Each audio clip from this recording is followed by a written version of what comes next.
आज हमारी पॉलिटी की 5वीं क्लास है और आज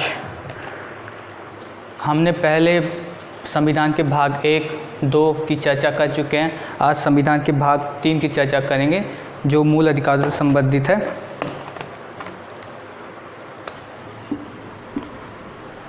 तो वही सभी कॉपी पेन निकाल लीजिए, ये चल रहा है। तो आज जो हमारा विषय है मूल अधिकार, आप लोग उसके बारे में जानते हैं, जानते ही होंगे।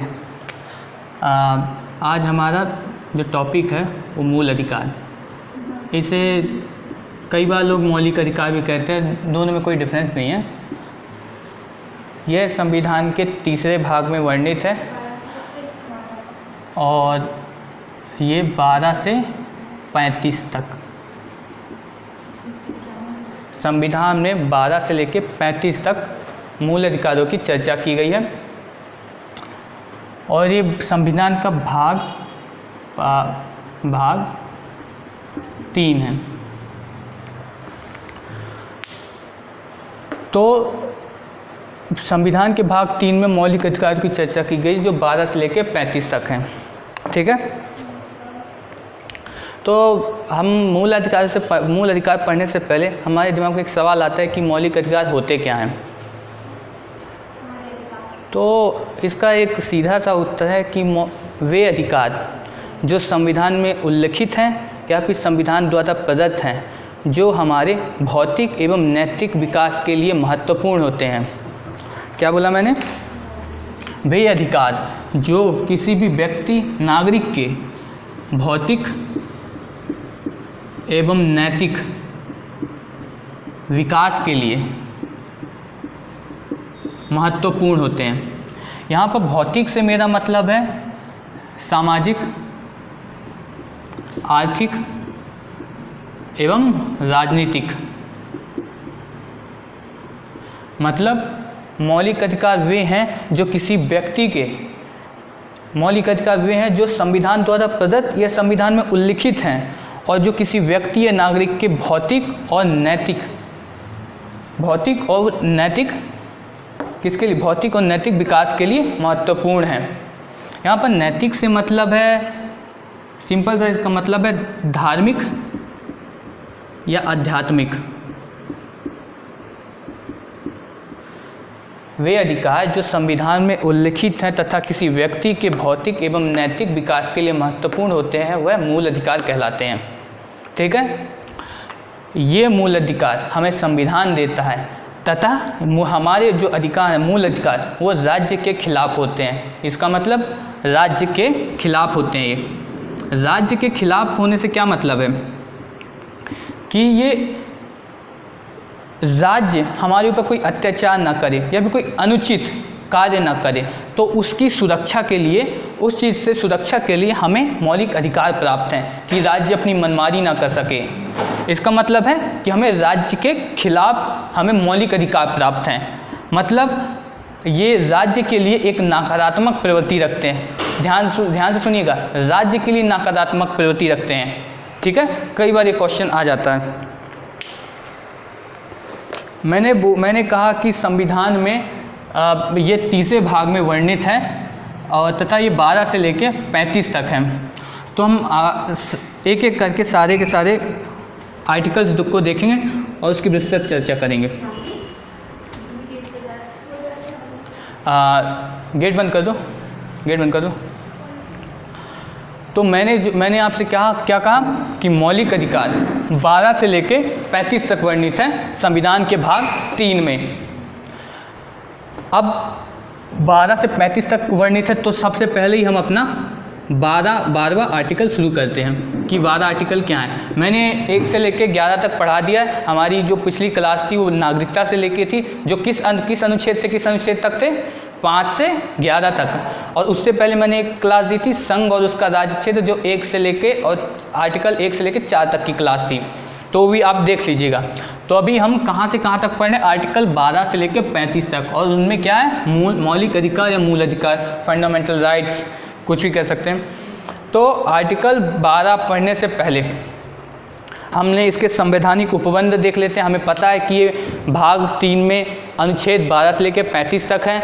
और ये भी याद रखिएगा कि ये जो मौलिक अधिकार हैं इसका आइडिया हमने अमेरिका के संविधान से लिया। हमने ये अवधारणा अमेरिका के संविधान से ली है। और दूसरी एक और बात है, इसकी विशेषताएं में आप लिख लीजिए। पहली चीज़, हमने अमेरिका से ये अवधारणा ली है मौलिक अधिकारों की, और साथ ही साथ इसे मौलिक अधिकारों को मैग्ना कार्टा कहा जाता है। मैग्ना कार्टा कहा जाता है। पहले तो मैंने आपको एक चीज़ बताई कि नागरिकता किसे कहते हैं, तो आप ऐसे लिख मौलिक अधिकार किसे कहते हैं, तो मौलिक अधिकार लिख के आप उसकी डेफिनेशन लिख लीजिए। दूसरी चीज़, अब मैं उसके संवैधानिक उपबंध बता रहा हूँ कि मतलब इसे अभी रहने दीजिए। संवैधानिक उपबंध, संवैधानिक उपबंधों में मैंने एक चीज़ बता दी है कि भाग 3 में है मौलिक अधिकार जो 12 से लेकर 35 तक है। ये मौलिक अधिकारों की अवधारणा हमने अमेरिका से ली थी और इसे मैग्ना कार्टा कहते हैं। मैग्ना कार्टा का अगर आप शाब्दिक अर्थ देखें तो इसका मतलब होता है नागरिकों का अधिकार पत्र। अब से लगभग 1216 ईस्वी में इंग्लैंड में वहाँ के सामंतों ने अपने राजा के ऊपर दबाव डाला। सामंत मतलब जानते हैं? सामंत मतलब जानते हैं ना? सामंत मतलब जो बड़े बड़े जागीरदार होते थे ना, वही सामंत कहलाते हैं, जिनके पास एक बहुत बड़ी प्रॉपर्टी सी हो, जो एक तरह से एक बहुत बड़ा इन्फ्लुएंस रखते हुए। अगर अभी प्रेजेंट में देखेंगे तो अभी सामंत किन्हें हम कहेंगे? जो बड़े बड़े अमीर आदमी होंगे। बट सामंत पुरानी अवधारणा थी। अब तो आजकल के लोगों को बिजनेसमैन कहते हैं, उस टाइम पर सामंत।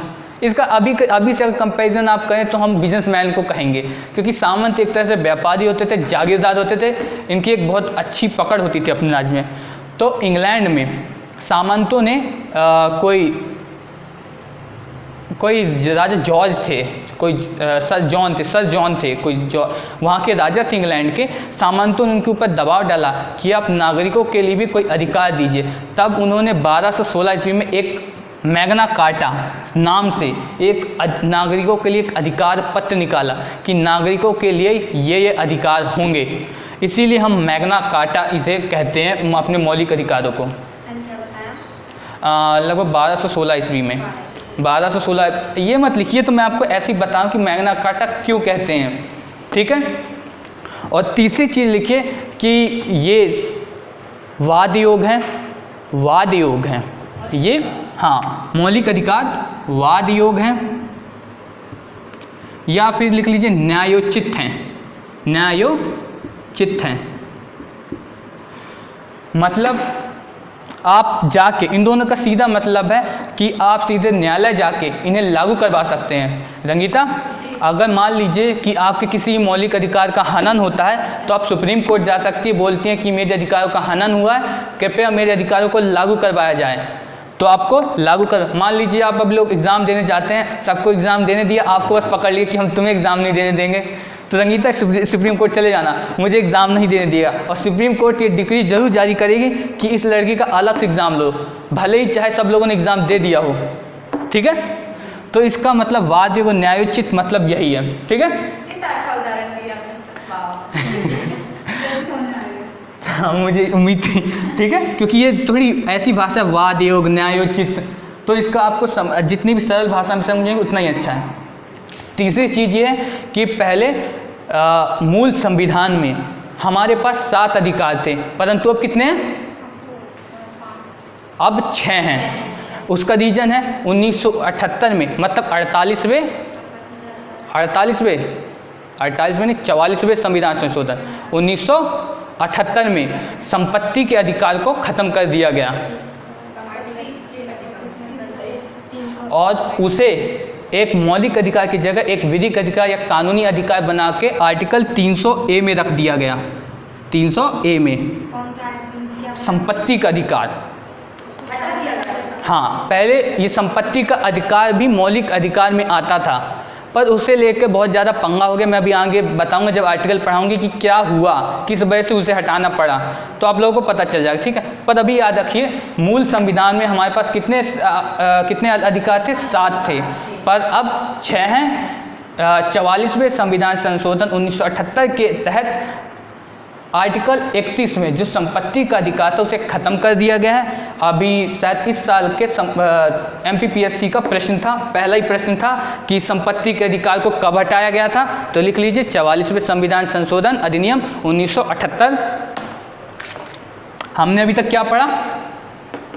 कुछ पहले मैंने मौलिक अधिकार की डेफिनेशन बताई थी, फिर मैंने क्या बताया, उसके संबंधित थोड़े तथ्य या फिर संवैधानिक उपबंध क्या है।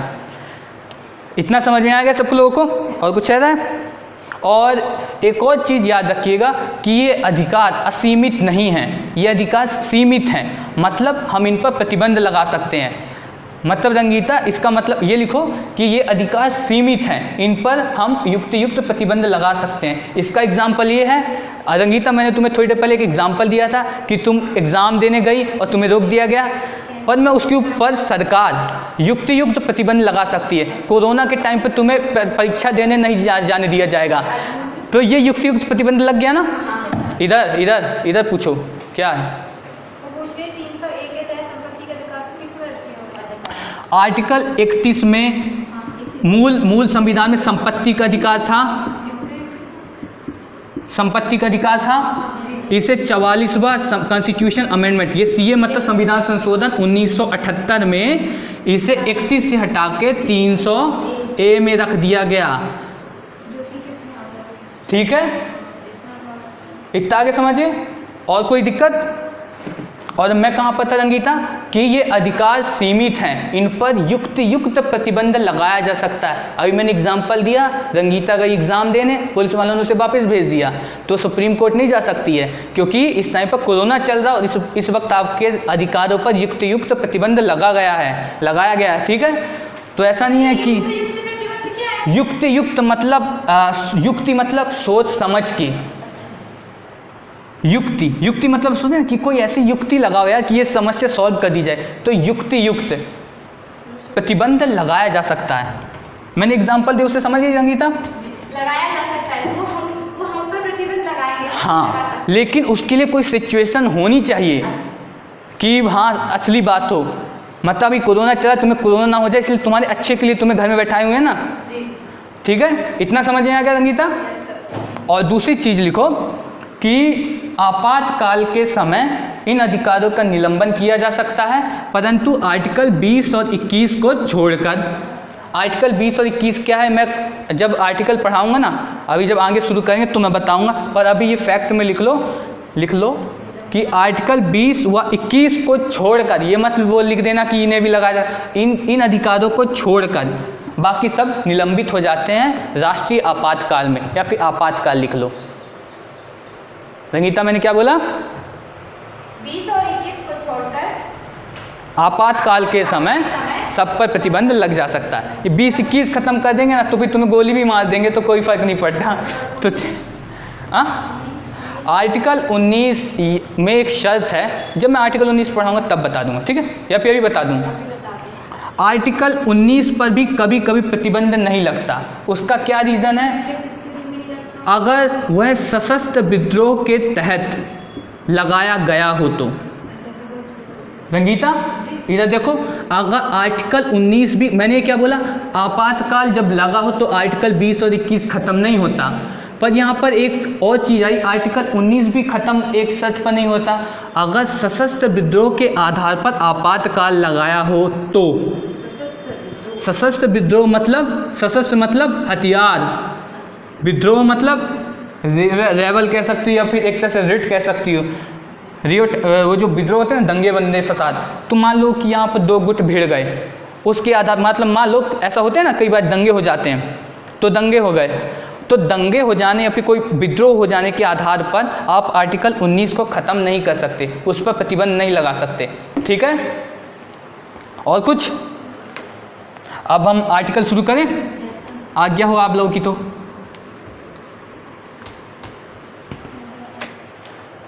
आर्टिकल कहाँ से कहाँ तक है? 12 से 35 तक। आर्टिकल 12 देखते हैं क्या है। आर्टिकल 12 में एक हेडलाइन डाल दो, राज्य की परिभाषा। राज्य की परिभाषा।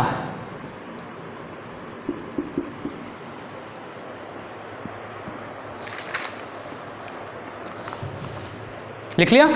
आर्टिकल 12 राज्य की परिभाषा। इस जैसे कि आप लोग संविधान जब पढ़ेंगे ना तो उसमें आपको हर जगह लिखा होगा कि राज्य लोगों के लिए ये करेगा, राज्य आपके ऊपर प्रतिबंध लगा सकता है, राज्य ये कर सकता है, राज्य वो कर सकता है। तो इसमें दिखाया गया कि भाई राज्य होगा कौन, राज्य कौन है। तो राज्य का मतलब ये नहीं कि स्टेट गवर्नमेंट बस, आपने राज्य ही सुना ना कि मध्य प्रदेश एक राज्य है, पर यहाँ पर राज्य का मतलब कोई एक स्टेट तक सीमित नहीं है। यहाँ पर राज्य का मतलब एक संसद भी हो सकती है, राज्य का विधानमंडल भी हो सकता है, कोई पंचायत भी हो सकती है, नगर पालिका भी हो सकती है, या फिर संबंधित प्राधिकारी। प्राधिकारी मतलब जानते हैं? कोई भी अधिकारी, कोई भी ऑफिसर, वो भी राज्य हो सकता है।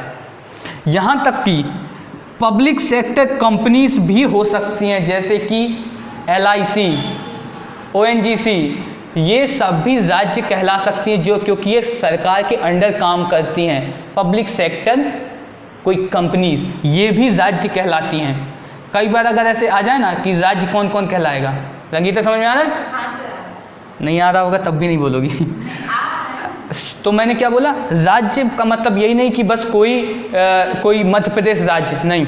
राज्य का मतलब संसद, किसी क्षेत्र का विधानमंडल, राज्य का विधानमंडल, या फिर किसी जगह की पंचायत, नगर पालिका, या फिर कोई संबंधित प्राधिकारी। मतलब मान लो कि तुम कोई ऑफिसर बन गई तो तुम भी राज्य हो। वो तो है ही, तो विधानमंडल वाला बताइए ना। विधानमंडल मतलब राज्य का बोले आपने। देखो मैंने क्या बोला, राज्य का मतलब यहाँ पर बस ये इंडिकेट नहीं करता कि वो कोई राज्य ही हो।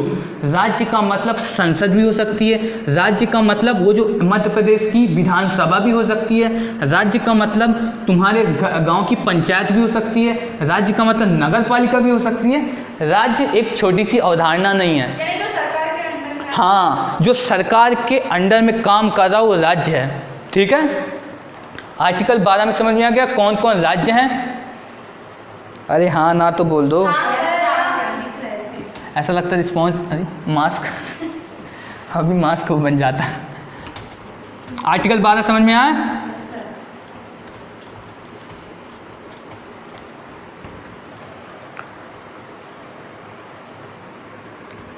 आर्टिकल 13 को ध्यान से समझना, क्योंकि इसे लेके 30 से 35 साल तक विवाद हुआ था और अब तक होता है। आर्टिकल 13 अपने आप में ही एक भयंकर अवधारणा है। आर्टिकल 13 जब भी आप लोगों ने पढ़ा होगा, आप लोग एक लाइन पढ़ लेते होंगे, कोई भी असंगत विधि होगी जो हमारे मौलिक अधिकारों का हनन करती हो खत्म हो जाएगी। यही पढ़ते हैं ना आप लोग। वही आपको रटते भी होंगे तब भी रट्टा नहीं हो जाता होगा, असंगत विधि होगी तो खत्म हो जाएगी, क्या है ना? पढ़ा कभी आर्टिकल मतलब कभी मौलिक अधिकार में आर्टिकल 13 पढ़ा है? आर्टिकल 13 को लेके बहुत विवाद हुए थे। अभी मैं वो विवादों को बताता हूँ क्या क्या हुए। पहले उससे पहले आप लोगों को उसके प्रावधान जाने चाहिए थे। आर्टिकल 13 में कुल मिला के 4 सब क्लॉज हैं। सब क्लॉज मतलब देखिए, आर्टिकल 13 1, आर्टिकल 13 2, आर्टिकल 13 3, आर्टिकल 13 4। प्रावधान मतलब प्रोविज़न। मतलब मैं बोलूं कि तुम इस कोचिंग में आई हो ना, तो जब मैं आ जाऊं उससे पहले यहाँ पर क्लास में पहुँच जाऊं, ये इस कोचिंग का प्रावधान है, मतलब एक नियम, प्रोविज़न। ठीक है, समझे? आर्टिकल देखो, आर्टिकल 13 में 4 क्लॉज हैं, ध्यान से सुनना। आर्टिकल 13 1 कहता है कि स्वतंत्रता प्राप्ति से पहले अगर कोई नियम बने, स्वतंत्रता प्राप्ति से पहले मतलब 15 अगस्त 1947 से पहले अगर कोई कानून बने हैं और वो अभी भी लागू हैं और वो अगर किसी भी व्यक्ति के मौलिक अधिकारों का हनन करते हैं तो वो उस मात्रा तक शून्य हो जाएंगे। मतलब मान लो एक कानून मैंने बनाया, एक कानून है मान लो, उसमें 1 प्रावधान है, 2 प्रावधान है और 3 प्रावधान है और 4 प्रावधान। ठीक है, एक कानून है ये, उसमें 4 प्रावधान है। उनमें से हमने इस आर्टिकल में बोला कि वो प्रावधान खत्म हो जाएंगे। मान लो कि ये वाला बोलता है, ये वाला प्रावधान बोलता है कि किसी को भी देखो जान से गोली मार दो, पर आर्टिकल 21 के तहत हमें दैहिक स्वतंत्रता है, हमें जीने का अधिकार है, तो ये वाला अधिकार खत्म हो जाएगा, मतलब ये वाला प्रोविज़न खत्म हो जाएगा। और बाकी के दो, ये 3 अच्छे हैं प्रावधान, तो ये खत्म नहीं होंगे। मतलब ये स्वतंत्रता प्राप्ति के पहले बने हो तो 1947, क्योंकि जानती उस टाइम पर अंग्रेज थे, अंग्रेज ऐसे कानून बनाते थे जिसके तहत आपको परेशान किया जाए, आपको आपकी आज़ादी छीनी जाए, गुलामी बनाए, ऐसे प्रावधान बनाए जाते थे कि नहीं संगीता। तो वो उस मात्रा तक शून्य होंगे, मतलब उतने उसके प्रोविज़न ख़त्म कर दिए जाएंगे जितने आपके मौलिक अधिकारों का हनन करते हों। समझ में आया? मौलिक अधिकारों का हनन करते हो, हाँ, वो वाले अधिकार, वो वाले प्रावधान खत्म हो जाएंगे उस कानून के। आया स्नेहा समझ में? ये वाला समझ में आ गया? आया कि नहीं? फिर से मैं बता दूंगा। अरे इतना संकोच मत बोल, आया हो तो बताओ, नहीं आया तो बताओ। बता दीजिए आप। मैंने कोई कानून बनाया, उस कानून के 4 भाग हैं, उस कानून का पहला भाग तुम्हारे मौलिक अधिकारों का हनन करता है, ठीक है? तो वो वाला प्रोविज़न खत्म हो जाएगा, वो वाला नियम खत्म हो जाएगा। आप समझ में आया? जैसे हमारा कोई मौलिक अधिकार है, उसे कोई हमें खत्म करना चाहता है क्या? हाँ, उसे कोई अगर ख़त्म करना चाहता तो वो वाला प्रावधान खत्म हो जाएगा। ऐसा कोई प्रावधान नहीं रहेगा जो तुम्हारे अधिकारों का हनन करे। ये 13(1) ये कहता है। अब 13(2) देखना, आर्टिकल 13(2) आज़ादी के बाद की बात करता है, मतलब ऐसा कोई भी कानून संसद या फिर राज्य विधानमंडल, संसद या विधानसभा नहीं बनाएगी जो किसी के मौलिक अधिकारों का हनन करती हो। ये समझ में आया? संसद ऐसा कोई भी कानून नहीं बनाएगी जो रंगीता के अधिकारों का हनन करती हो, ठीक है? ठीक है, मतलब मैं संसद हूँ अभी प्रेजेंट में, मोदी जी, मैं मोदी जी हूँ, मैं ऐसा कोई भी कानून नहीं बनाऊंगा जो तुम्हारे मौलिक अधिकारों का हनन करता हो, ठीक है? आर्टिकल 13(3) देखना, ये थोड़ा डिफिकल्टी से देखो। अरे तुम लोग लिख लो, बाद में समझ लेना, ठीक है? आर्टिकल 13(3) क्या कहता है? आर्टिकल 13(1) समझ में आ गया? 13(2) समझ में आ गया? 13(3) देखो, 13(3) देखो, आर्टिकल 13(3) कहता है कि तुम लोगों ने देखा होगा संसद में कई बार ऐसा आता है कि संसद ने एक अध्यादेश जारी कर दिया, संसद ने अधिसूचना जारी कर दी, और अभी तुमने देखा ना, सब लोग बोल रहे हैं इस हमारी वैकेंसी लाओ, उसकी नोटिफिकेशन जारी करो। नोटिफिकेशन का अर्थ होता है अधिसूचना।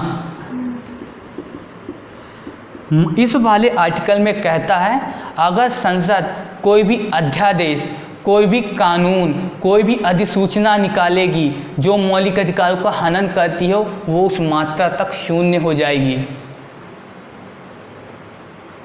ये लिख लो, ये इतने दिमाग में नहीं रहेगा। सेकंड में इसने बोला कि ऐसा कोई भी कानून बनाएगी तो वो खत्म हो जाएगा। पर कानून, अधिसूचना कोई कानून थोड़ी ना होता है। मान लो कि वो संसद थोड़ी चंट हो गई, संसद थोड़ी चालाकी कर दी, बोली अधिसूचना है भैया, ये कानून नहीं है, आपको मौलिक अधिकार खत्म।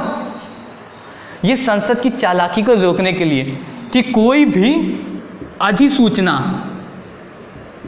कोई भी कानून, कोई भी अध्यादेश, कोई भी विधि उस मात्रा तक शून्य हो जाएगी जो मौलिक अधिकारों का हनन करती हो। तीनों ही क्लॉजों में एक ही चीज़ बोल रहा है कि वो खत्म हो जाएगी, ठीक है?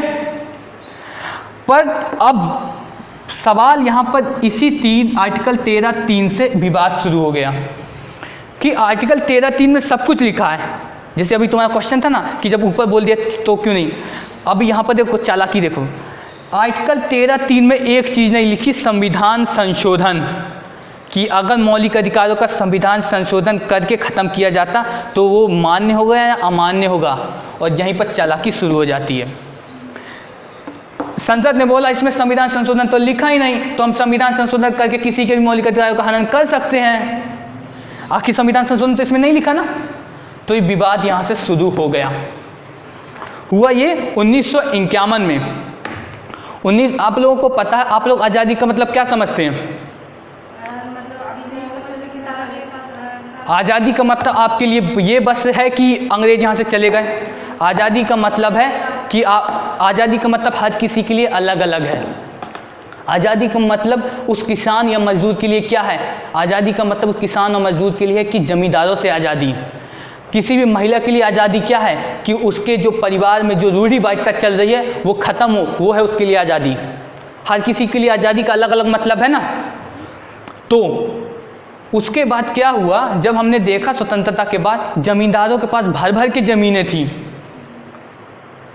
आम पब्लिक तो बस मजदूर बनी थी, तो उस टाइम पर ज़मींदारी उन्मूलन कार्यक्रम चला, मतलब ज़मींदारी प्रथा को ख़त्म करने का।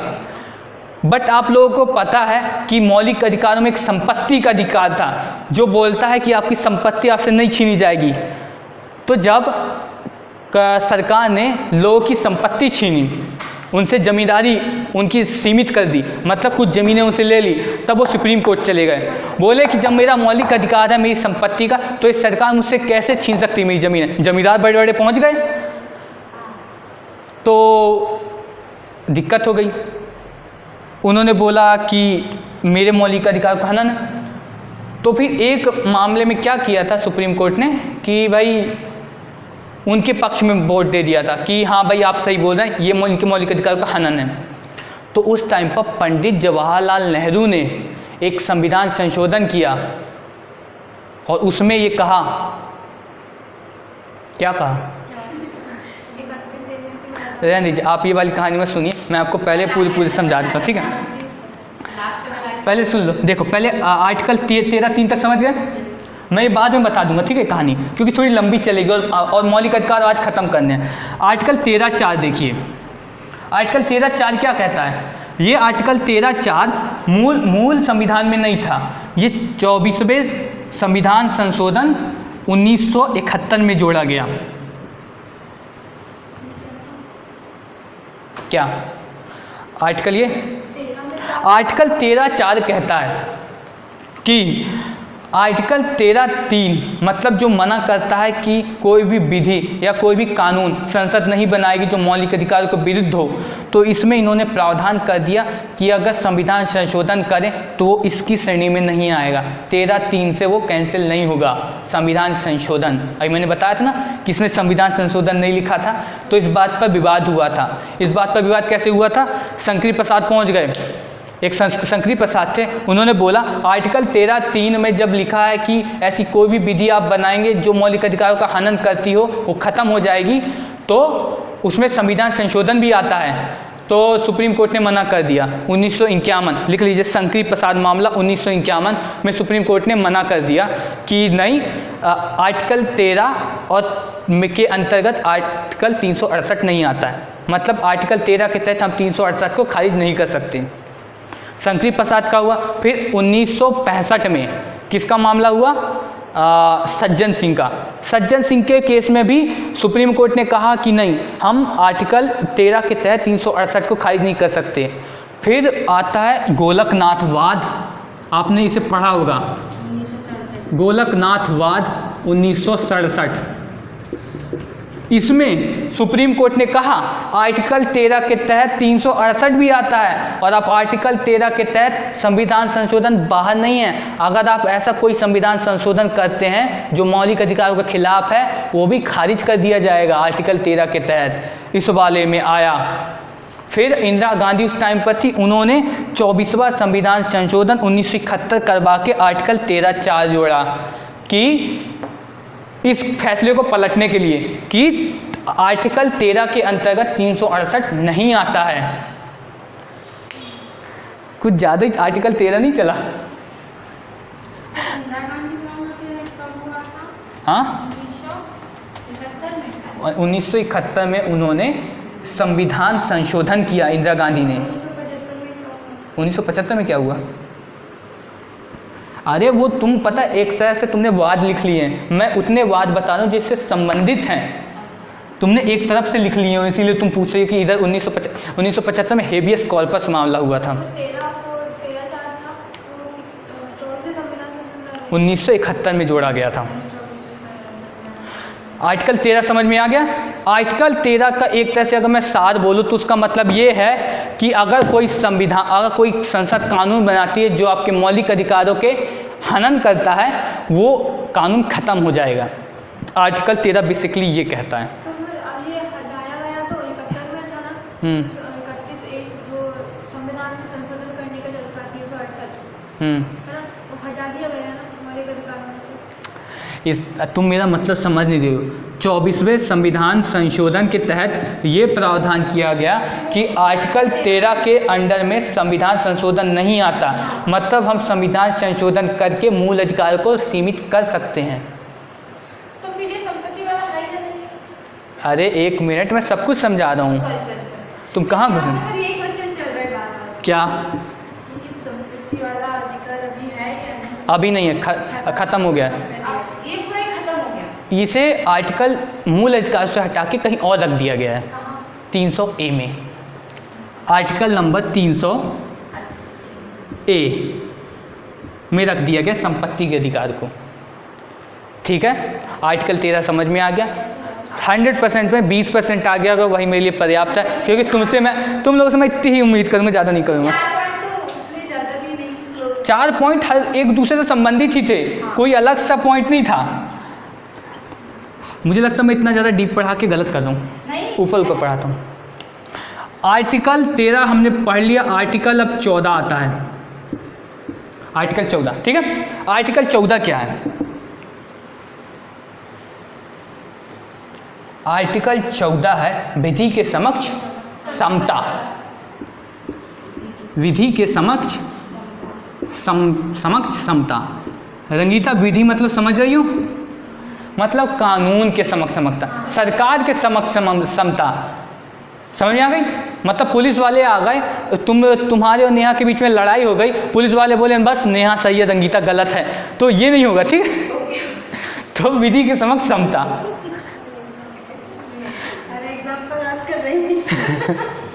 नहीं, रंगीता थोड़ा मतलब रंगीता अभी पढ़ रही, तो उसे थोड़ा समझाना जरूरी है। ठीक है, संगीता समझ में आ गया? विधि के समक्ष समता का प्रावधान करता है ये आर्टिकल। मतलब विधि के समक्ष समता मतलब समझ गए ना? मैं आगे अंदर तो ना घुसूं, ऊपर से ही समझ गए? कानून के समक्ष सभी समान है। हाँ, ठीक है, समझ में आ गया। अब मैं आगे बढ़ूं। इसमें एक तरह से फिर भी मैं चलो बता देता हूँ, इसमें 2 चीज़ें आती हैं। पहला ये रहने दो, इसे रहने दो, ये काफ़ी बड़ा है। क्या आप लोग इतना ही समझिए, विधि के समक्ष समता। ठीक है, अगला लिखिए आर्टिकल 15।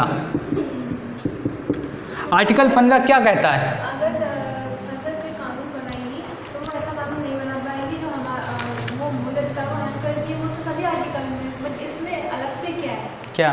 विधि के समक्ष समता। विधि के समक्ष समता मतलब यहाँ पर सरकार के समक्ष। सरकार तो क्या पूछना चाहती हैं आप? कोई कानून बना, हाँ, हमारे लिए हमारे मूल अधिकार को हनन ना करे, वो तो वैसे भी सभी आर्टिकल में यही कहा गया है, 13 से 12 से 32 तक। तो 13 में कहा गया कि मूल अधिकारों का हनन करे तो खत्म हो जाएगा, पर वो मूल अधिकार होंगे कौन से? बताओ कौन होंगे वो? तो ये 14, 15, 16, 18, 19, 20 में यही तो दिया है। आर्टिकल 13 में क्या लिखा है कि भाग 3 में वर्णित जितने भी अधिकार हैं, ये है ना। आर्टिकल 13 तो सभी अधिकारियों की बात करता है, पर वो अधिकार होंगे कौन से, ये तो पढ़ना जरूरी है ना, कि इनके खिलाफ अगर कोई कानून बनाया जाता तब। ठीक है, विधि के समक्ष समता हो गया। और आर्टिकल 15 कहता है कि किसी भी जाति, लिंग और के आधार पर किसी के साथ भेदभाव नहीं किया जाएगा। जाति, लिंग, जन्म स्थान लिख लीजिए। इस अनुच्छेद के तहत धर्म, मूलवंश, जाति, लिंग या जन्म स्थान के आधार पर विभेद नहीं किया जाएगा।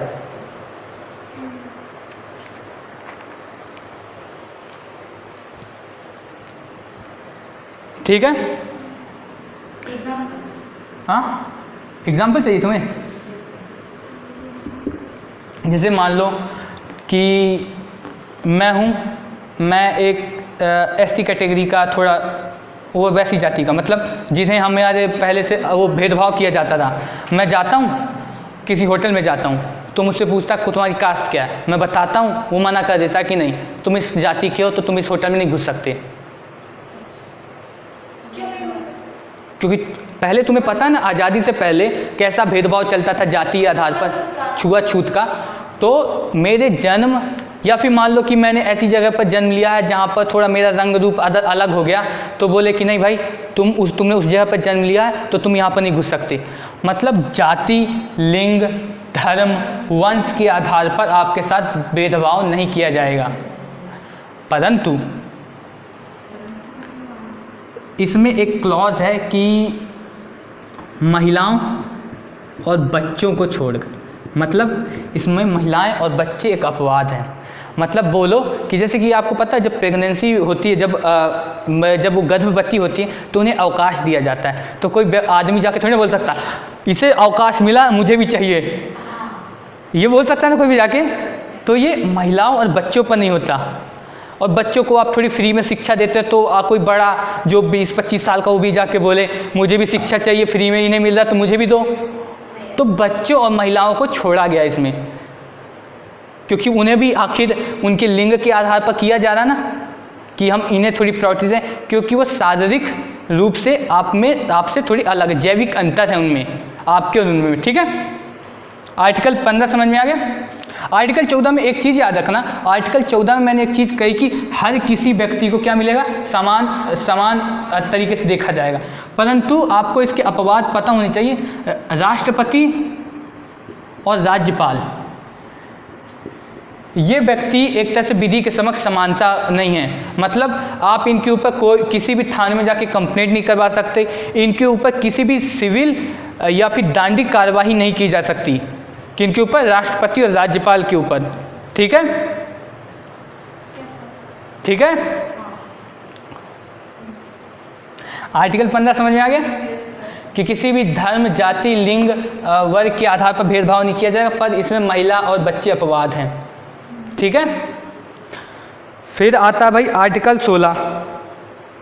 और एक और बात याद रखिएगा, इसी आर्टिकल 15 के तहत जो SC ST होते हैं उन्हें शैक्षणिक संस्थानों में क्या दिया जाता है, कोटा। मतलब उन्हें, अब ऐसे तो आप बोल सकते हैं कि उन्हें दिया जा रहा कोटा, उन्हें इतने कम परसेंट में किया जा रहा, मुझे इतने ज़्यादा में नहीं किया जा रहा। तो अगर कोई पिछड़ा हुआ है तो उसे दिया जा सकता है, ये भी इसका अपवाद है।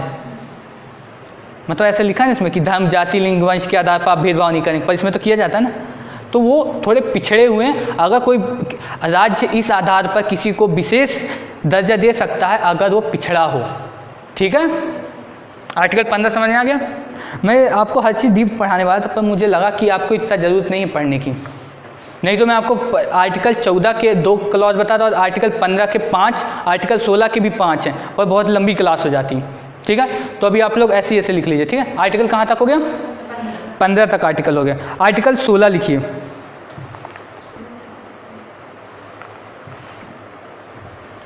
आर्टिकल 16 क्या है, किसी भी सरकारी नियोजन में अवसर की समता, किसी भी नियोजन, लोक नियोजन में अवसर की समता। लोक नियोजन मतलब जान रहे हैं, कोई भी सरकारी नौकरी में ये नहीं बोला जाएगा कि भाई तुम इस जाति को या फिर ये हो। आपको हर जगह पर समान तरीके से देखा जाएगा। पर इसका मतलब ये कतई नहीं है कि जो एग्ज़ाम लिया गया है उसमें जो फर्स्ट आ गया और आप फेल हो गए हैं तो आप बोले कि तो क्या हुआ, मुझे आर्टिकल 16 में अधिकार दिया गया, मुझे भी जॉब मिलेगी, तो ये नहीं होगा। ठीक है, तो ये मेरिट मतलब संविदा के में लागू नहीं होगा ये। और दूसरी चीज़, ये उस चीज़ में भी लागू नहीं होगा जहाँ पर आपसे तकनीकी डिमांड की गई है। मतलब जैसे कि आगे आप लोग देखते हैं, आप एग्ज़ाम में फॉर्म भरते तो वहाँ पर लिखा होता है 10th पास या 12th पास। कोई अनपढ़ जाके नहीं बोल सकता मेरे साथ भेदभाव हो रहा है, मैं भी भरूंगा इसमें फॉर्म, तो ये नहीं हो सकता इसके तहत। तो आर्टिकल 16 लिखा आप लोगों ने, लोक नियोजन में अवसर की समता। पर इसके अपवाद जो मैं बोल रहा हूँ वो लिख लीजिएगा कि ये संविदा और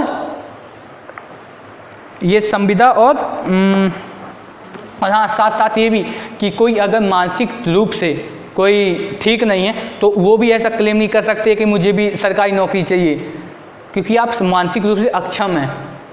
ठीक है, अगला लिखिए। सर इसको थोड़ा और सरल शब्द में बोलिए ना। मैंने बोला आर्टिकल 16 बोलता है लोक नियोजन। लोक नियोजन मतलब गवर्नमेंट जॉब्स। लोक मतलब जो पब्लिक के लिए कोई भी नियोजन, मतलब एक तरह से एक जो सिस्टम चलाया जाता है उनके। लोक नियोजन मतलब बस इतना समझो, कोई भी सरकारी नौकरी में भेदभाव नहीं किया जाएगा। मतलब बोल दे कि मैं नेहा को नौकरी दूंगा पर संगीता को नहीं दूंगा, तो गवर्नमेंट ऐसा नहीं बोल सकती। ठीक है, हाँ, बट ऐसा हो कि दोनों में से नंबर किसी के ऊपर नीचे हो गए तो इस आधार पर किया जा सकता है। आर्टिकल 16 लिख लिया। आर्टिकल 17 लिखो। आर्टिकल 17 है उपाधियों का नहीं, अस्पृश्यता का अंत। अस्पृश्यता मतलब छुआछूत या फिर अनटचेबिलिटी, मतलब मैं इसे टच नहीं करूँगा, इस जाति का है, इसका मतलब है। ठीक है, संगीता लिख लो। आर्टिकल 17 अस्पृश्यता का अंत। अस्पृश्यता नाम से ही पता चल रहा है ना। अरे छुआछूत के अलावा कुछ नहीं बोलना आता। अस्पृश्यता ऐसा लिखा ना, तो स्पर्श मतलब छूना, तो अस्पृश्यता का अंत आर्टिकल 17 में।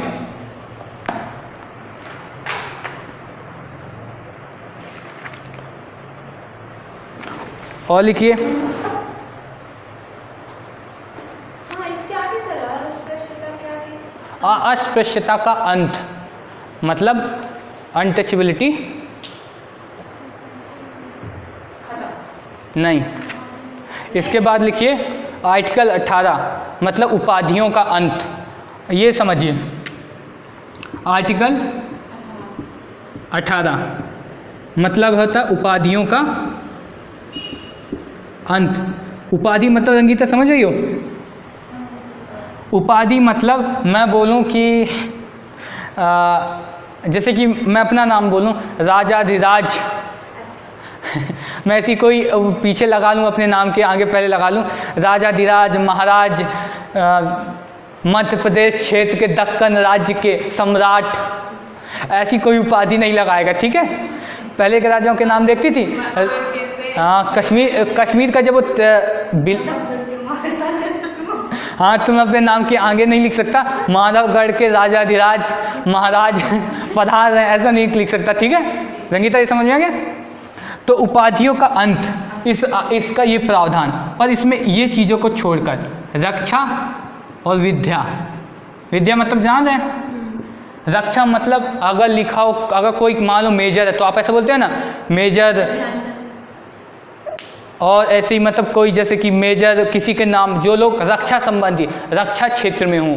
और दूसरी चीज़ आप लोग पता, कई लोग डॉक्टर की उपाधि लगाते हैं तो क्या किसी से संबंधित है? विद्या से, क्योंकि जब वो पीएचडी कर लेते हैं, जब पीएचडी करते हैं तो उनके नाम के आगे डॉक्टर लगता है। रंगीता पीएचडी कर लो, डॉक्टर लगेगा, डॉक्टर रंगीता आगे जो भी आप लिखती हो तो ये होगा। ठीक है, अब आर्टिकल 19 लिखो।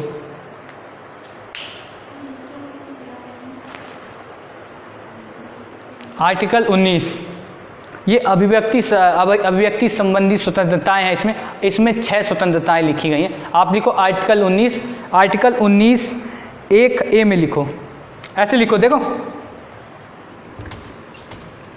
जैसे कि आर्टिकल 19 है ना,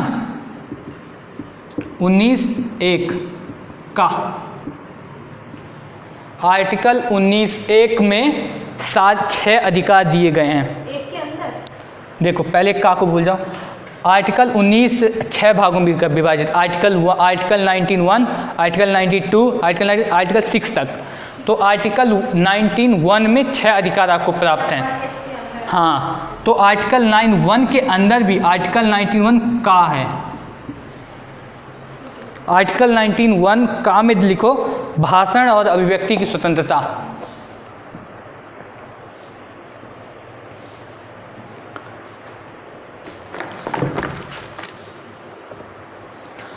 आर्टिकल 19(1) खा में लिखो, आर्टिकल 19(1) या ऐसे लिख लेना, उसके आगे खा लिख लेना, खा। उसमें लिखो शांतिपूर्ण व हथियार रहित सम्मेलन का अधिकार।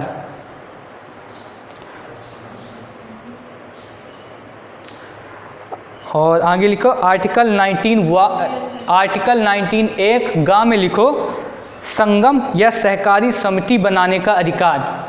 ये जो इसमें सहकारी समिति लिखा है ना, ये 97 संविधान संशोधन 2011 में जोड़ा गया है। मैंने क्या बोला, आर्टिकल 19(1) गा में लिखा है संगम या सहकारी समितियां बनाने का अधिकार, सहकारी समितियां बनाने का अधिकार। ये कब जोड़ा गया? 97th amendment. सहकारी समिति कोई भी समिति, मतलब जैसे कि आप अपने एरिया के डेवलपमेंट करने के लिए एक कमेटी बना लो। नहीं, गवर्नमेंट भी हो सकती है और निजी सरकारी दोनों हो सकती हैं। तो ये कब जोड़ा गया? 97 संविधान संशोधन में। और ये संगम क्या है? संगम मतलब सम्मेलन।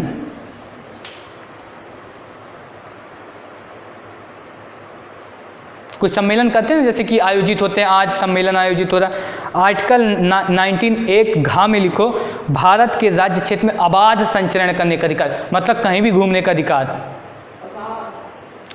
अबाध मतलब जहाँ पर कोई आपकी बाधा ना पहुँचाए, कोई रोके ना। हाँ, तो फिर वो हमें सेवन सिस्टम में जाने से अभी रुक जाओ बताएंगे मैडम। फिर लिखो आर्टिकल 9 हुआ अंगा, क्या बोलते इसे? अंगा। हाँ, हट, हाँ नहीं बोलते, अंगा बोलते हैं। हट, हाँ ऐसा हो जाता है ना नीचे तरफ। ये क्या है? का खा गा अगर नहीं पढ़ी हो क्या कभी?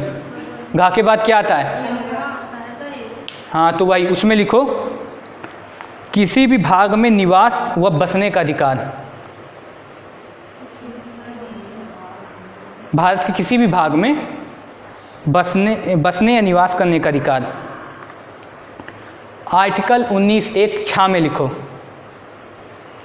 कोई भी वृत्ति, उपजीविका, व्यवसाय या व्यापार का, ये एक चीज़ बस सीधा लिख लो, व्यापार करने का अधिकार, कोई भी व्यापार करने का अधिकार, ये लिख लो, ठीक है। कोई भी वृत्ति, उपजीविका, व्यवसाय या व्यापार करने का अधिकार, ये लिख लो, सीधा ये लिख लो, व्यवसाय या व्यापार करने का अधिकार, ठीक है। ये आर्टिकल 19(1) का खा गा घा अंग चा छा इतने तक, ठीक है। अब देखो सुनो, इधर देखो, ये 19(1) के अंतर्गत ये सारे 6 अधिकार दिए गए, ठीक है। पर अगर मैं बात करूँ 19(2), 19(3), 19(4), 19(5) और 19(6), ये सारे के सारे इन सभी पर युक्त प्रतिबंध लगाते हैं इन 6 अधिकारों पर। जो तुम पूछ रही थी ना कि हम नॉर्थ ईस्ट में जाके क्यों नहीं बस सकते, या फिर ये नहीं कर सकते, वो नहीं कर सकते, वो इन्हीं के तहत उनके ऊपर प्रतिबंध लगा देता है। कि पहला मैंने क्या बोला कि भाषण या अभिव्यक्ति की स्वतंत्रता, पर इस पर प्रतिबंध लग गया कि भाई आप ऐसे समय पर भाषण नहीं दे सकते जब आप आपातकाल चल रहा हो, कोई ऐसी स्थिति चल रही हो, ये भी इन्हीं के तहत प्रावधान में युक्त प्रतिबंध लग जाता है। इसी के तहत आप संगम या सहकारी समिति उस टाइम पर नहीं बना सकते। और इसमें लिखा भारत में अबाध संचरण, अभी कोरोना का टाइम चल रहा है ना, तो आप ये भी नहीं कर सकते। तो इसी में युक्त प्रतिबंध लगा है। दिख रहा है कि नहीं दिख रहा है इसमें? अरे रिकॉर्डिंग चल रही है मूर्खों।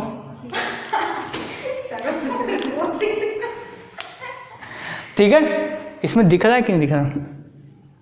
दिख तो रहा है। गेट खोलना वो, तो ये समझ में आ गया। आर्टिकल 19(1) में 6 अधिकार दिए गए हैं और उस पर फिर युक्त प्रतिबंध लगाए गए आर्टिकल 2, 3, 4, 5, 6 से। आर्टिकल 19(2), 3, 4, 5, 6 के तहत इन 6 अधिकारों पर युक्त प्रतिबंध लगाए कि कैसे हम इन्हें रोक सकते हैं इन अधिकारों को। हाँ अब दिख रहा है। हाँ, आर्टिकल 19(2) में पहले ही अधिकार 19(1) का में लगता है कि आप ऐसी स्थिति में नहीं लगा सकते जब कोई अंतर्राष्ट्रीय संधि हो, कोई ऐसा आपातकाल का वो ऐसा टाइम चल रहा हो, तो सब में एक तरह से प्रतिबंध लगे, जो मैंने आपको शॉर्ट में बता दिया कि किन किन आधारों पर आप नहीं कर सकते, ठीक है। और एक था क्या था, कोई भी वृत्ति व्यापार करने का अधिकार। आप ऐसा नहीं कि बम बनाने लग जाएं, जो उसमें आप कोई भी चीज़ नहीं कर सकते, उसमें आपको एक खास उपलब्धि लेनी पड़ेगी या फिर कहीं जॉब का। हाँ, ये आखिरी का 1906 आखिरी वाले में इसमें यही लगाता है कि जैसे कि कोई भी व्यापार करने का अधिकार है ना, विचरण करने का अधिकार में ये 1905 या 4 लगाते हैं कि आप विचरण नहीं कर सकते ऐसी जगह पर जहाँ पर कोई जनजाति हो, उनके रहवास पे वो नहीं कर सकते, या फिर उन्हें राज्य ने कोई एक विशेष दर्जा दिया हो। कहाँ है संपत्ति खरीदने का अधिकार? मतलब जहाँ विचरण कर सकते हैं संपत्ति भी खरीद सकते हैं ना। अरे तो मैंने बताया तो, इन्हीं के आधार पर उन पर युक्त प्रतिबंध लगे हैं। क्या इन्हें एक एक को एलाबोरेट करूं? काफ़ी बड़ा हो जाएगा। ठीक है, फिर आर्टिकल 20 क्या है? अरे भैया बता दो आर्टिकल 20 क्या है? हाँ क्या है?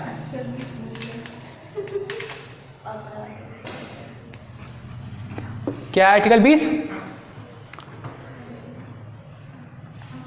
अपराध के लिखो, आर्टिकल 20 लिखो, अपराधों के लिए दोष सिद्धि के संबंध में संरक्षण।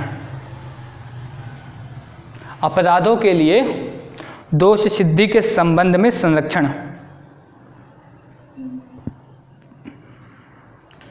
इसमें इसका देख लो, आर्टिकल 20(1), आर्टिकल 20(2) और आर्टिकल 20(3), इन तीनों में एक चीज़ देख लो। मैंने इसकी हेडलाइन क्या लिखवाई कि अपराधों के लिए दोष सिद्धि के संबंध में संरक्षण। आर्टिकल 20(1) कहता है कि मान लो कि किसी ने, अभी मैं कोई विधि बना देता हूँ कि भाई ये कार्य करना अपराध है, पर उस विधि बनाने से पहले अगर किसी ने काम कर लिया होगा तो आप अब के रूल से उसे सज़ा नहीं दे सकते कि तूने पहले 1 साल पहले किया था ना, अब तुझे सज़ा होगी। तो इसमें लिखो भूत लक्षित दांडिक विधियों से संरक्षण, या फिर रहने दो, मैं समझा दे रहा हूँ वही समझ लो। ठीक है, आर्टिकल 20(2) कहता है दोहरे दंड से संरक्षण, मतलब आपको एक ही कृत्य के लिए 2 बार सजा नहीं दी जा सकती है। आर्टिकल 20(3) कहता है कि आपको मजबूर नहीं किया जा सकता अपने खिलाफ गवाही देने के लिए। तीनों समझ में आ गए? तो इस आर्टिकल में ये चीज़ें हैं। आर्टिकल अब कौन सा लिखो? 21 लिखो।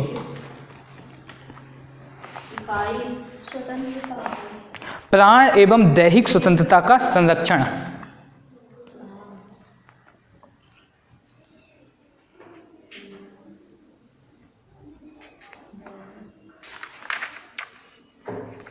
प्राण एवं दैहिक स्वतंत्रता का संरक्षण याद मतलब समझ रहे हैं? मतलब आपको स्वतंत्रता होगी। इसके तहत अब एक तरह से एक और चीज़ आ गई है कि आपको निजता का अधिकार होगा, आपको गरिमामय जीवन जीने का अधिकार होगा, और इन सभी पर प्रतिबंध केवल संसद लगा सकती है, वो भी कोई कानून बनाकर। ये लिख लीजिएगा, प्राण एवं दैहिक स्वतंत्रता का संरक्षण मतलब समझ गए? सर क्लास देंगे तो मैं बंद करूँ या फिर चल नहीं दें? बंद करूँ? बोल दो, ठीक है, ठीक है। अब बाकी क्लास हम कल करेंगे, अगली क्लास में करेंगे बाकी कंप्लीट।